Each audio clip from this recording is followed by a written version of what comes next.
Chairman Kim Tae-won, Head of Department Professor Park Soo-young, dear guests. 안녕하세요.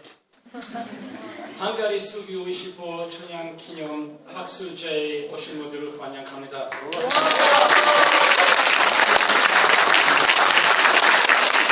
Thank you for the support. Our hearts are filled with sadness, and our thoughts and prayers are with the grieving families who have lost loved ones in the terrible ferry disaster that took place on the 16th of April. We are praying and hoping that lives can still be saved.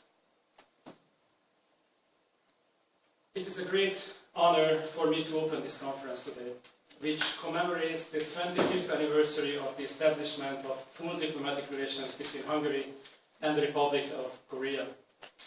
It is a privilege to serve as ambassador of Hungary in Seoul in this very important year. I would like to take this opportunity to thank our distinguished guests for honoring our conference with their presence. It is not an exaggeration to say that 1989 was a milestone year in the modern history of mankind, annus mirabilis, as many rightly refer to it, since it marked the end of the Cold War and the collapse of communism in Eastern and Central Europe that had been forced upon our countries after World War II.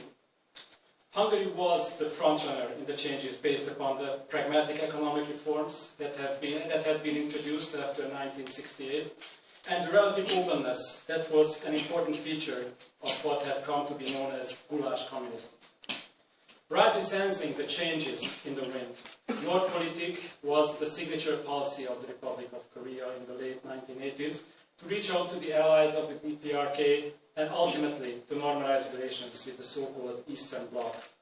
As a result, the two countries, intent on seizing all opportunities to diversify their international relationships, approached each other, and after a few rounds of secret negotiations, Hungary, first among the Eastern Bloc, and the Republic of Korea established full diplomatic relations on the 1st of February 1989.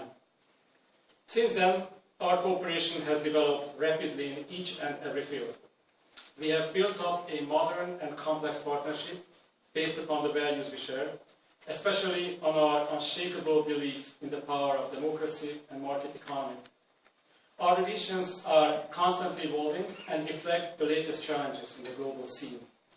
We are working closely in new areas such as cyberspace security and water management. Hungary has become the 11th most important trading partner for the Republic of Korea from the EU member states, with our trade volume reaching and occasionally surpassing $2 billion a year. At the same time, Korean companies like Samsung, Hankuk, Samyang, KDB, and many others, just to mention a few, have made considerable investments in my country, creating more than 23,000 jobs there. Cultural and people-to-people relations are also very intensive, and I am delighted to experience that feelings here towards Hungary are outright friendly.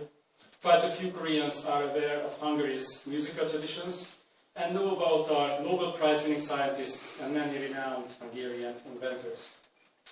All this has come along while interest in Hungarian and Korean studies in our countries has also been growing. The Hungarian department at the Hankuk University of Foreign Studies is the biggest and most prominent Hungarian language faculty in Asia, staffed with excellent professors who are truly dedicated to teaching and researching my beautiful but very difficult mother tongue and Hungary's rich literature.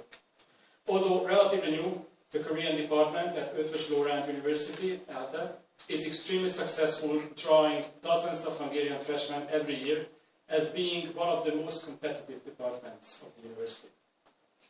As 25 years have elapsed, we think it's time we stop for a moment and look back on where we started and what has been achieved. This conference, therefore, is designed to serve two purposes. We would like it, firstly, to provide an objective and profound analysis of the past 25 years from the experts' view, and secondly, through interactive exchanges to formulate recommendations for the future. I hope that by doing this, we will continue to strengthen the bridge that already exists between Hungary and Korea and put the development of our bilateral relations on a dynamic upward trajectory. The significance of this event is underlined by the fact that this is one of the rare occasions when Korean and Hungarian professors and researchers can get together to discuss our common historical, economic, educational, and other matters. Finally, I would like to thank Professor Park, Head of Department of Hungarian Studies at HUFS, and her colleagues for their support and hard work, without which today's conference could not have taken place. We always feel privileged and delighted to work together with them, and once more, I would like to express my appreciation for their commitment to making this conference a successful and meaningful event. Furthermore, I would like to express my gratitude to all the lecturers for their presentations and for the important insights that they will share with us this afternoon. Thank you very much. Kamsahamnida.